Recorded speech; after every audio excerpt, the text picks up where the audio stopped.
It was a time of civil war. Cities burned and the fields ran red with blood of battle. For over 100 years, warring houses fought for control of Japan. That's when the sword from heaven came, streaking through the sky with a trail of purple flame. It was like nothing the warriors or wise men had seen before. Crashing into the sacred mountain, it erupted in a fire and death. There was no ordinary meteor, but a black rock that glowed with the power of the gods. Dark stone. At first, the great houses saw this as a gift that could change their fortunes in the war. They collected and forged the dark stone into weapons and armor for their most trusted samurai. But then the demons came. The meteor's explosion had ripped open portals to other worlds from which all manner of creatures emerged. Demons of lore swept through the villages, temples, and fortress strongholds surrounding the mountain, killing all in their path. The skies grew black as swarms of demonic nightmares descended from the heavens to terrorize the countryside. Within days, several of the most powerful houses fell to the darkness, only to have their armies of samurai rise back from the dead, a ghastly horde of dishonored warriors. Dragons returned to the earth, bursting forth from beneath the sacred mountain where they had slumbered for 1,000 years, raining fire and death down from the skies. The dragon king Shoryu had regained much of his former power. Gathering his loyal servants, he set out to conquer the world and seek his revenge on the sacred order of Yamabushi monks that had imprisoned him so long ago. In the chaos, one house stood strong. They had been first to realize the potential of the Dark Stone, and their daimyo warlord had grown mutated and corrupt with power, ordering every soldier in his army to be touched by the magic of the rock. This gave them unnatural strength, but it also began to change them, twisting their limbs into writhing tentacles and making them monstrous soldiers, the Takobaki. Their weapons and abilities enhanced by the power of the Darkstone, the armies of the Takobaki were nearly unstoppable on the field of battle. All those that opposed them in open war were driven before the might of this tainted house. With his newfound power and madness, the Takobaki daimyo declared himself the fallen shogun, master of war and ruler of all Japan.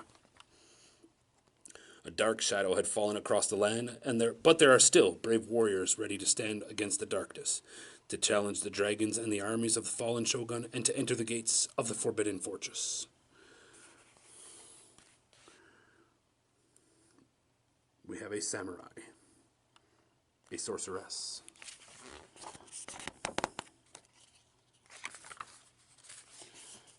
and those are the only two that actually care.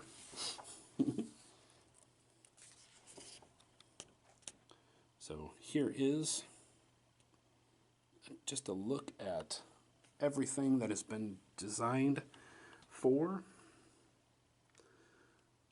the world of the Forbidden Fortress. Welcome to our Let's Play of Shadows of Brimstone, Forbidden Fortress. Hey guys, welcome to our new series of Shadows of Brimstone. Hey, that's what we're playing, Shadows of Brimstone. We are playing the new Forbidden Fortress stuff.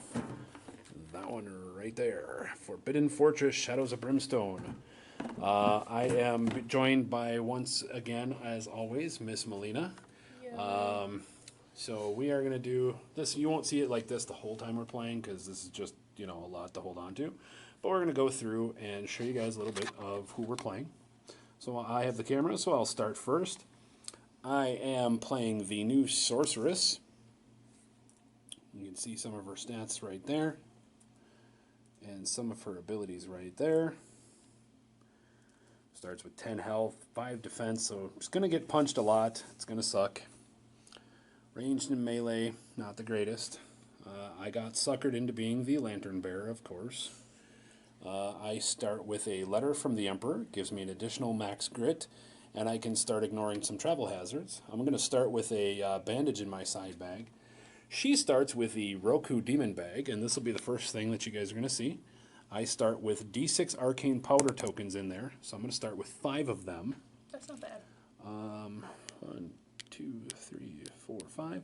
I can expend those to add +1 to my casting roll, and I can discard as many as I need to cast that. So one of the things that she starts with is an Elemental Blast. free starting upgrade. It costs 2 mana to start with. I have 4 to begin, 4 to start with. As I level up, I'm sure I'll have the ability to gain more. This counts as the keyword, or the same color as I am focused in. I am choosing to be focused in fire, and we'll get to that in a minute. So it is a ranged 8, one shot. Each hit counts as D3 hits on the target, and if it's a critical hit, it counts as D3 critical hits. So think of it as, if you're familiar with Dungeons and Dragons, think of it as magic missile. It's something that I can cast. It doesn't cost me any. It's like your cantrips. Yeah, it doesn't cost me a casting roll to make, but it does cost me mana to cast it nonetheless. I chose to start with the Blood of the Dragon, so I am a Dragon Sorceress. At start of each of my activations, I will heal D3 wounds, and I'm immune to being poisoned, which I think is going to be pretty good for her. Yeah. Because so what you do then, so I guess we'll kind of go through, we've done some of our setup for you guys already to hopefully speed this up a little bit. But what you do with the Sorceress is you choose one of the 4 elements, earth, wind, fire, and water. You shuffle up a deck, you draw 2. I drew Dragon Fire and Fireball. I chose to be Dragon Fire, as you can see. It is a 6+ casting. It does cost 3 mana, so it's real expensive to cast in this early game. But I get to place down this Flamer template, as you guys can see. Place it so that it's touching me. And just cover as many dudes as I want. Anybody who gets covered by it will take the following rules. They take 1 hit that does D8 damage, ignoring armor and cover. Any corpse tokens touched are destroyed on a 3+. And this spell will actually level up with me as I level up. The other choice I made, I chose to do water, and that was Cleanse. It's a 1 casting cost. It's a 6+ to cast it, so I'm going to roll 2 dice, looking for a 6 or better. I can start healing status effects, so I can start healing poison, bleed, exhaustion, and I think if I cast it in the hard cast, which of 10+, I can start erasing corruption hits as well, or instead of status effects. And if I go for the corruption version, I actually gain XP on that. So that's pretty cool. So that is pretty much what I've got for you. Now I'm going to hand the camera over to Melina, and she's going to go over what she is playing. So I am playing as the Samurai Warrior. Since we have a magic person, it's smart to have someone who's good at close combat. So I have this thing called Fury, which I get as I do things. So the one that you get just from the basic thing is anytime you do 1 or more wounds to an enemy with a combat hit, you gain a Fury token. My starting gear of Samurai armor, so I have an armor 5+ with +2 health, -1 initiative, so it goes from a 3 initiative to a 2. The Warrior's Katana gives me +1 combat, and then once per turn, I can spend 2 Fury to add +1 damage to combat hits, and then I also have the... and that's to one of your combat. Yeah, to one combat. All of them. Yeah. And then the Samurai Helmet of once per turn, when you kill an enemy, you gain 1 Fury. I started with Determination, so I have +2 Max Fury, which puts me to 8 max. And then whenever I take 1 or more wounds from an enemy attack, I gain a Fury. So I can take hits and become more enraged, pretty much. And then I have Samurai Battle Tactics, which I start with 2 random. I draw 3, choose 2 that I want.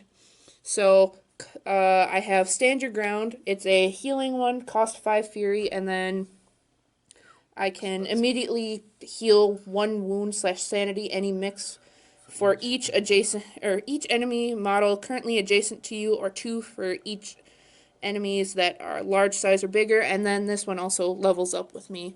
Wow. And then for 2 Fury, I can start collecting their heads, because I am honorable in that way. So whenever I kill an enemy, I can collect their head, keep track of those, and at the end of the adventure, for each head collected, I gain 10 XP, 25 money. So, it's kind of interesting. There's just going to be a lot of stuff that I have to keep track of. Yep, sounds good. All right, and so that you guys can see what it goes through, let me get a stand up here. This is our standing setup, and this is for 2 people. So, there is a lot that goes on with this game. So we are going to play the Your First Game mission. This is the basic game. It is called Lost Contact. We won't have epic threats, and we won't have gates to other worlds. So it's kind of a, in the previous version, the Old West version, it was called A Fistful of Darkstone. This is We've Lost Contact. So it's called Lost Contact. The heroes have lost contact with a local fortress belonging to an allied samurai clan. Fearing the worst, they've set out in search of survivors, or at least to discover the fate of their brother in arms. We're going to be exploring this dungeon. Well, fortress. We're going to look for those exploration tokens there. We're looking for that lovely clue icon right there as the example. And we need to find 2 of them, and that helps us get the right answers.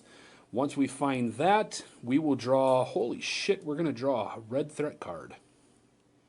That's going to beat the shit out of us. We're going to die. Anyway,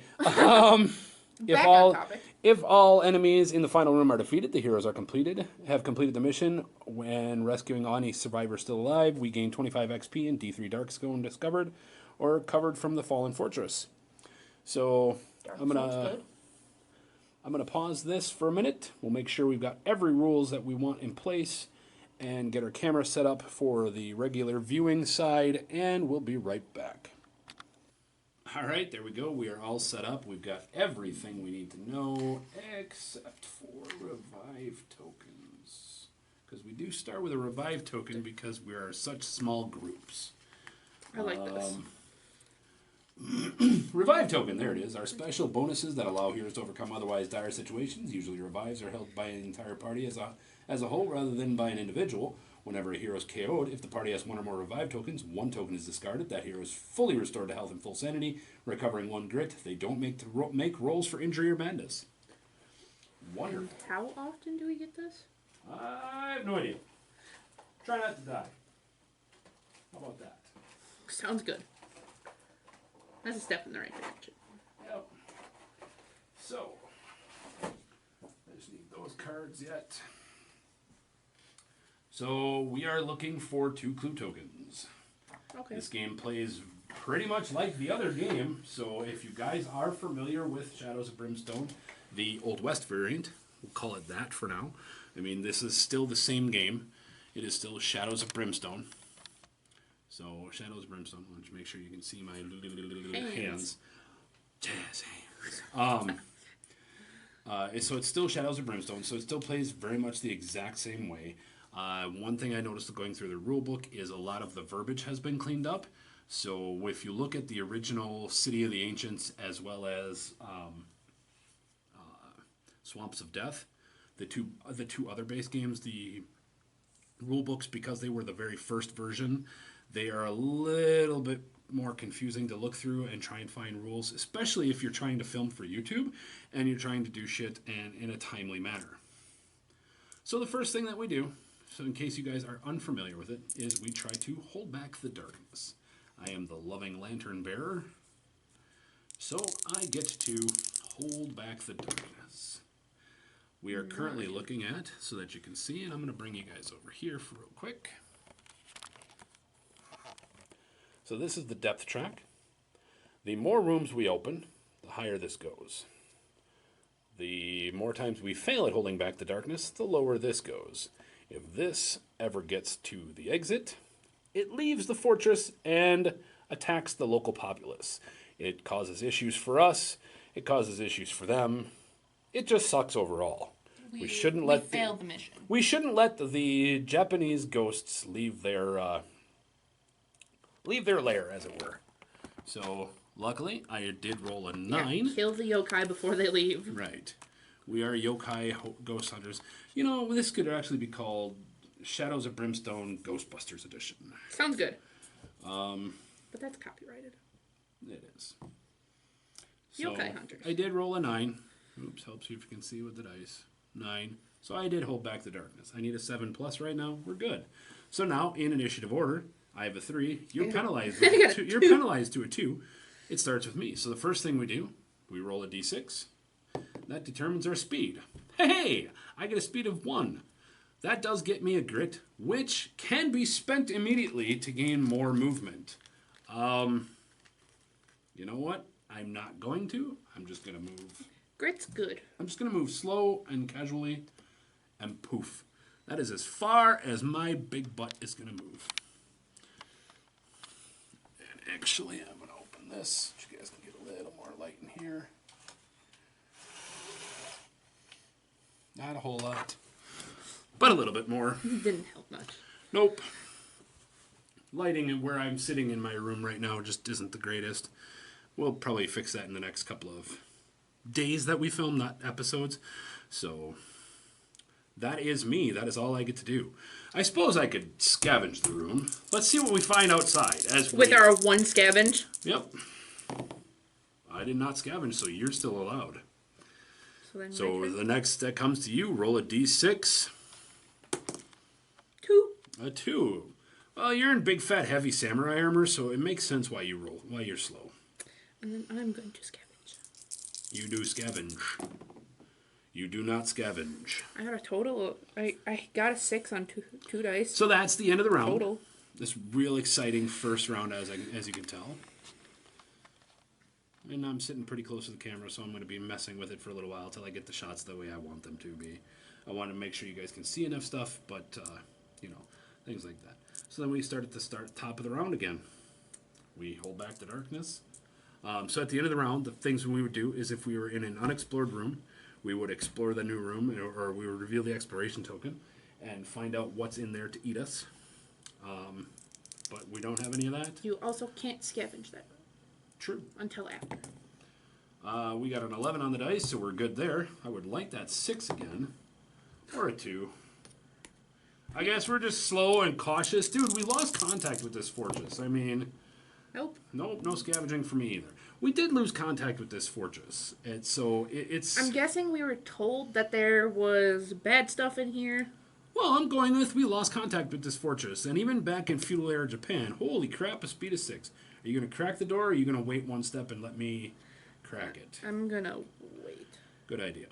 So. And then scavenge. Oh, yeah, scavenge. Where's my scavenge deck? There we go. So, as we were told in the demo, a third of these are really good, a third of these are painless, and a third of these are really bad. So, put one of those on. We'll shuffle the brand new deck. Nothing to find here. But you do gain 10 experience points. Woohoo! Experience. And what are we going for to hit level 2? Like 500, 1,000, I don't know, a bunch. Get a lot, how about that? I don't know, I never started at level 1 in our other game. So we'll shuffle that. So again, just get a lot. As we go through... Blah, blah, blah, blah, blah. Rules. Oh, dude, there's a whole bunch of stuff. We could do like a whole cool little thing of things. 500 gets you from level 1 to level 2. Okay. Next, I spent. Blah, blah. You can never go above level 8. And there you go. Your first range gives you +1 luck, +1 grip, max grip, +1 lore, or +1 something else. We'll look at that later when it matters. It doesn't matter right now. So, that's the end of the round. Hold that darkness back. Oh yeah, we're good. Now if I could only roll that for speed.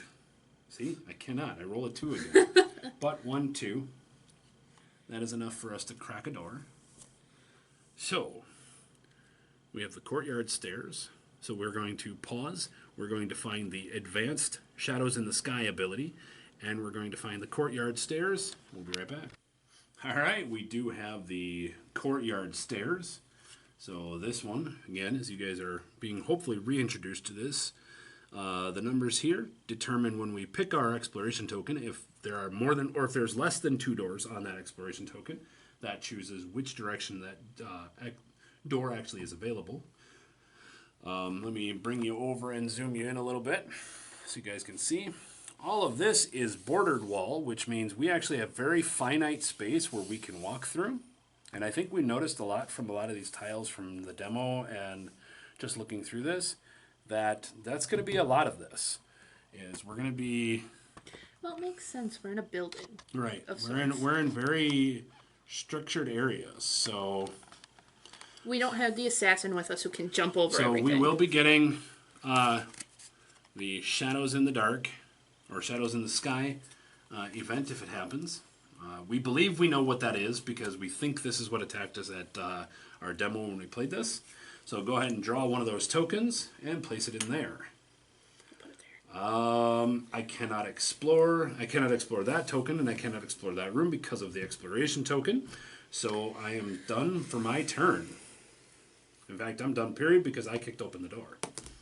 Speed of 6. That'll get you somewhere. So, 1, 2, 3, 4, 5, 6. Oh.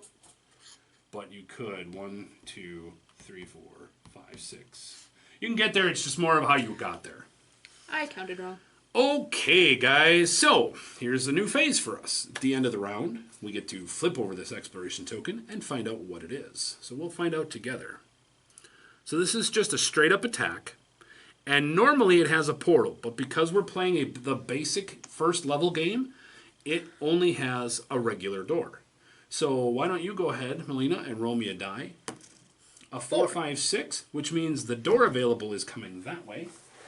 Whee! And I get to put an end cap on this way.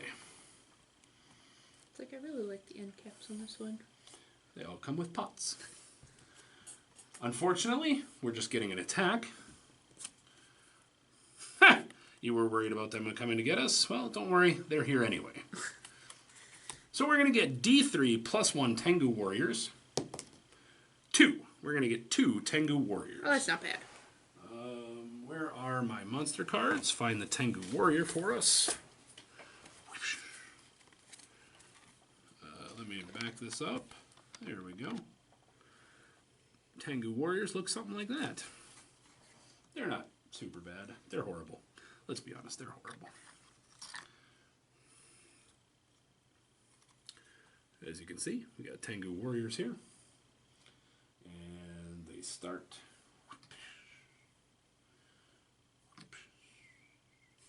right there. Oh, that's fine. I want to make sure that I did do that right, because there is specific ways you play, and if we're going to do a let's play, let's do the let's play the proper way. And Rhyme every time. yes. Starting at the lowest initiative, are placed in a map tile every space forming a checkerboard bending, starting in the farthest roll from the tile entrance. All the way back to the left. Sorry, so which means he would be here, and he would be there. So. Oh, that works too. So that you guys can Closer see. Closer for me to kill him. That is kind of the suggestion they give you. Hope to hell you never have 18 monsters show up, but it's very possible. Things that should still be shown for this update here. So every time you place a new tile on the board, every time a new tile comes into play, you move this token forward 1 space. Every time you suck it holding back the darkness, that moves forward 1 or more spaces. The bloodstains are bad. Depending on what happens. Every time you hit one of those bloodstains, it adds a darkness card. And let's see. Oops, wrong direction. So much stuff here. Every time you hit a darkness or a bloodstain, it adds a darkness. Every time you hit a growing dread, it adds a growing dread to the stack. And the stack happens at the end of the round. So at the end of the round, we have 2 Tango Warriors flap down from up above, which I'm going to cheat real quick. I'm going to look at shadows in the sky.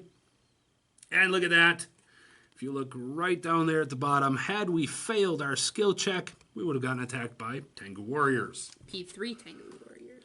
Well, P dice, not P3. And that's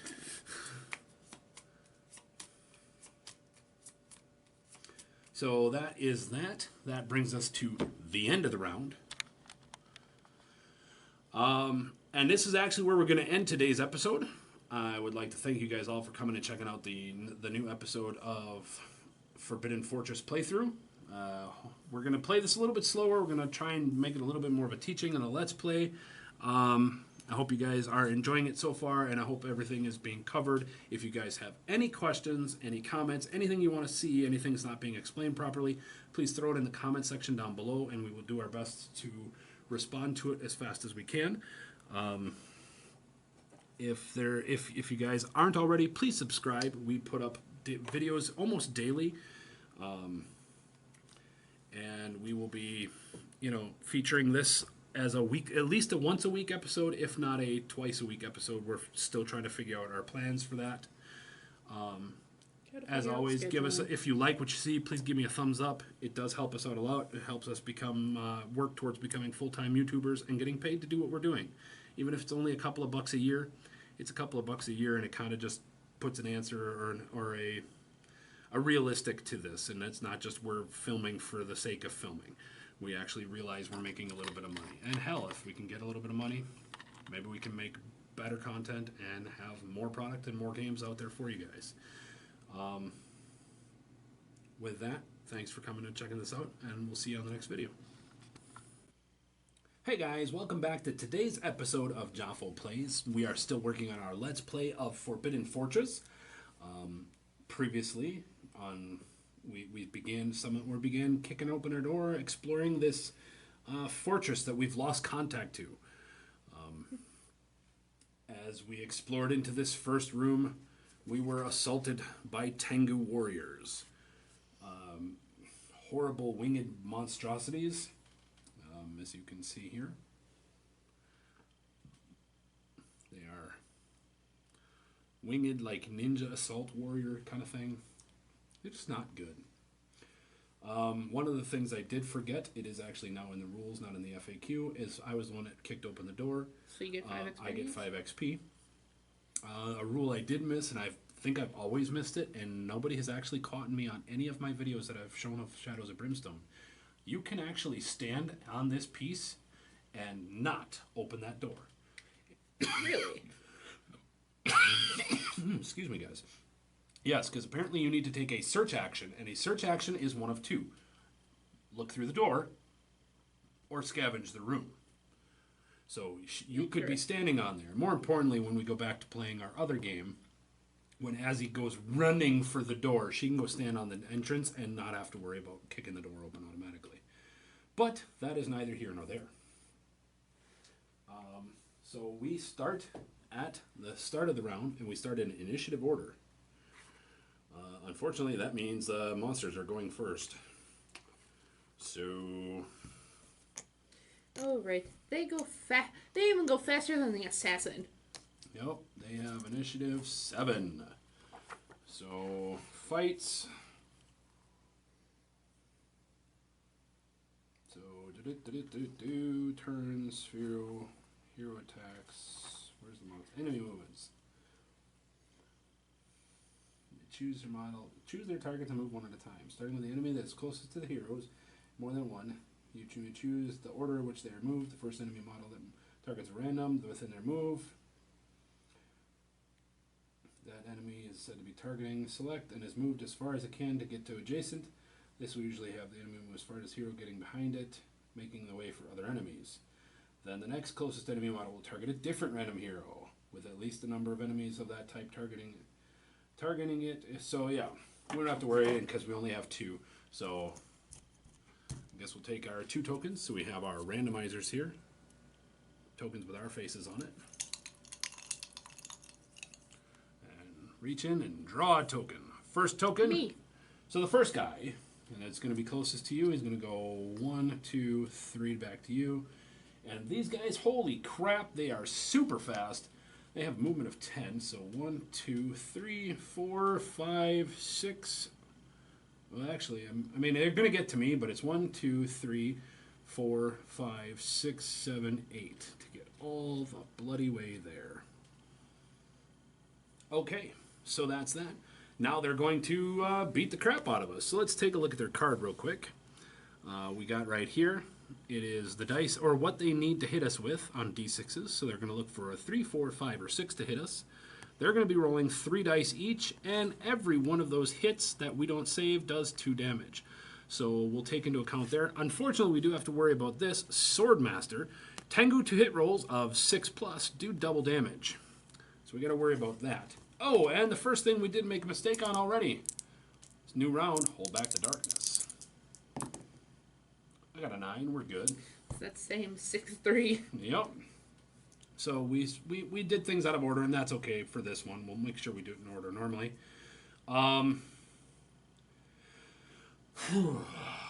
So yeah, they are 3 dice.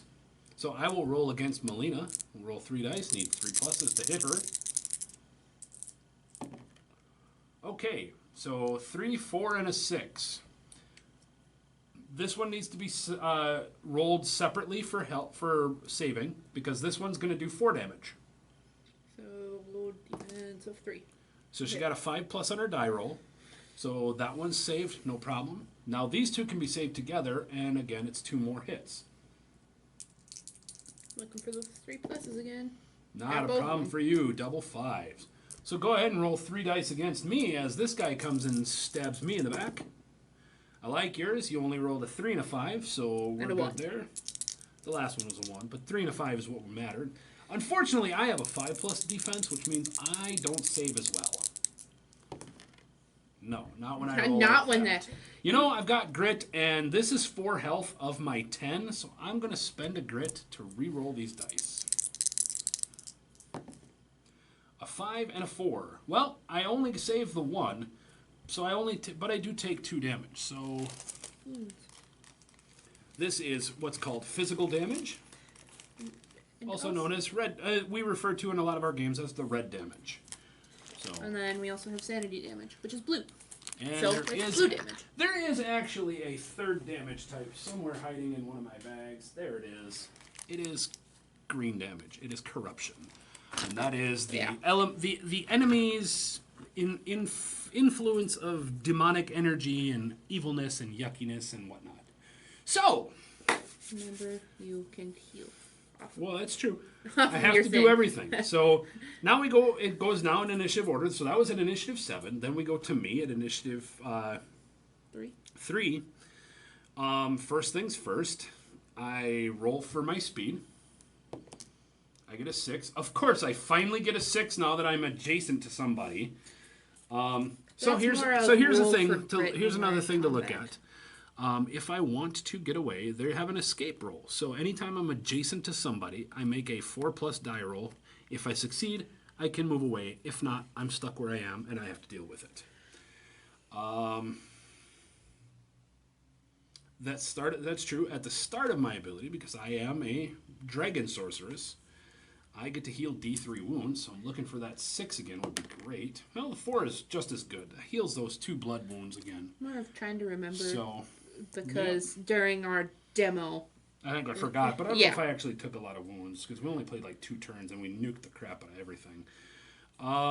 So assassin was like overpowered. I think we're going to cast this one first. Can you cast when you're right next to somebody? Yes, because it's considered a range attack, and range attacks still have to target the closest model first. That is why Steve's Drifter in our Old West game is so broken, because he does not. Okay. So, I will spend 2 of my mana. It's like I don't play ranged characters. I don't have to roll a die, but I do make a die roll of a 4+. I don't have to make a casting test, sorry. So I do make a die roll of a 4+. Although, what do these guys got? These guys got a defense of 4. Although if I hit, it's D3 hits. Hold on, let me think about this for a second here, guys. My Dragon Fire, it requires, because I'm a fire sorceress, I'm a fire-focused sorceress. It's 2 dice needing a 5+ to cast it. And then I throw down my Flamer template. How often are you able to do that? What do you mean? Is that one of the ones that has like a once per... I can only thing? cast one. No, I can cast it Okay. every turn as long as I have mana, and every turn I generate all my mana back. But I can only cast each elemental spell once per turn. I could have 50 spells, 100 mana, but I can only cast every spell once per turn. Okay. I use this spell as a ranged attack. I place the flame template as described in the rules. Every model touched by it takes 1 hit that does D8 damage, ignoring armor and cover. And if we had corpse tokens, it also hits those as well. And Or- disintegrates those. Or I take, so it uses the D8 and just goes straight into his body. Or I use my elemental blast, which I actually have to roll to hit, which I need a 4+.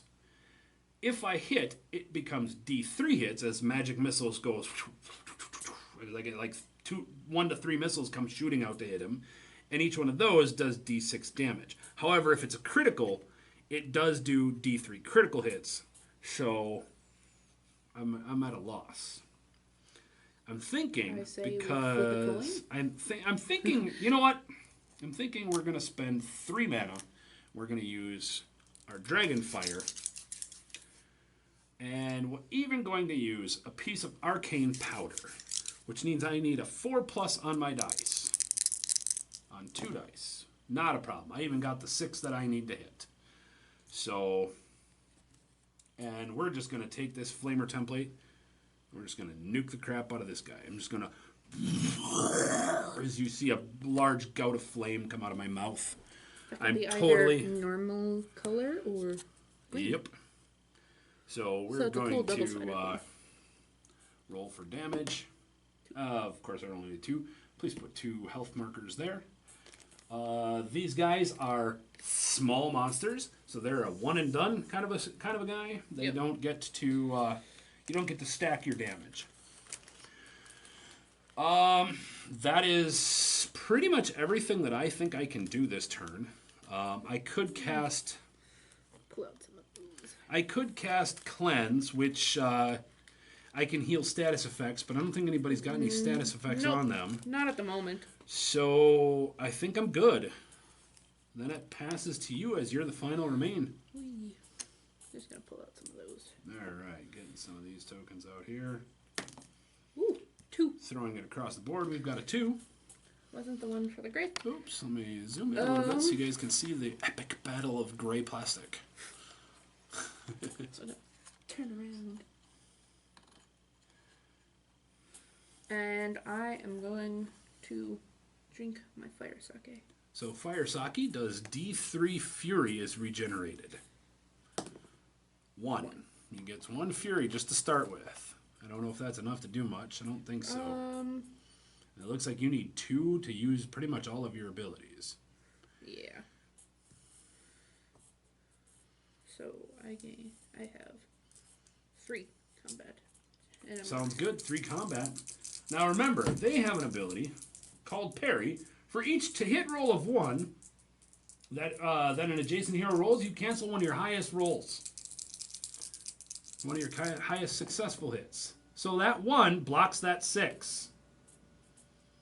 Might want to grit that. Yeah, I'm gonna spend my 1 grit. Keep the 6. Oh yeah.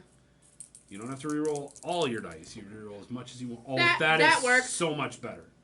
Okay, so let's zoom in there so you guys can take a look at that.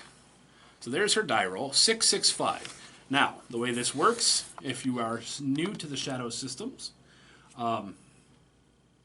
so she has some stats here, and we all have these stats on ours. She has her 2 hit rolls. In range, she needs a 4+. In melee, she needs a 4+. So anything that is a 4, 5, or 6 is a hit.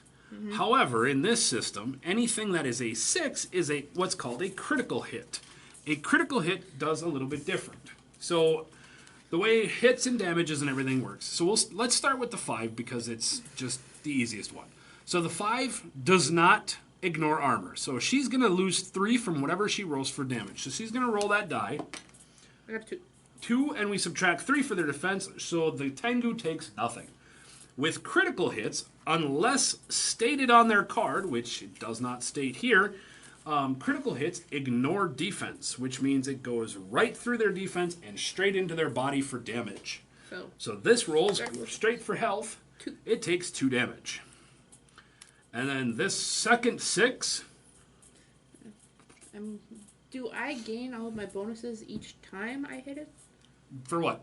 Well, because like it says anytime you do 1 or more wounds, gain a Fury token. So that goes automatically, right? On an enemy with a combat hit. I think that is once per turn when you kill. I think you would gain 2. I don't know. I'll take a look in the rules, but I would say 1. Oh, and then there's 5 on that final. So that is enough to kill this young man.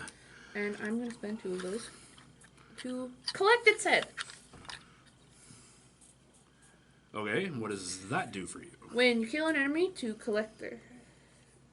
Or use when you kill an enemy to collect their head, keep track of how many heads you collect at the end of the adventure. For each head collected, gain 10 XP, 25 money. Nice. So you do gain 35 experience for murdering that guy. So that puts me to 45. Along with its head. And 1 head, which will benefit you somewhere down the line. Well, it's like, as it has in its keyword, it's honorable. What gave you the first 10 XP, may I ask? The scavenge card that you had. Okay. I'm just trying to remember things. That was so yesterday, our last episode, I forget things. So that is the end of a complete round. We pretty much do what we did before. We just now have enemies that are in our way. So I get to hold back the darkness. Got that same 6-3 again. 9, we're doing good. With that, we go with the speed demons. These guys, however, they will always change their change targets each turn. So we're going to take our tokens again. We'll shuffle them up. We'll let her draw a new one. You see my gigantic hairy beast arms? Hey, look at that! They change targets to me. Now, I'll have to look in the rules, and it'll look a little bit later. But if it changes targets, I do have that question already in my head. And if you guys know, this may be already an existing Shadows rule. It may be a new one. I'm not sure.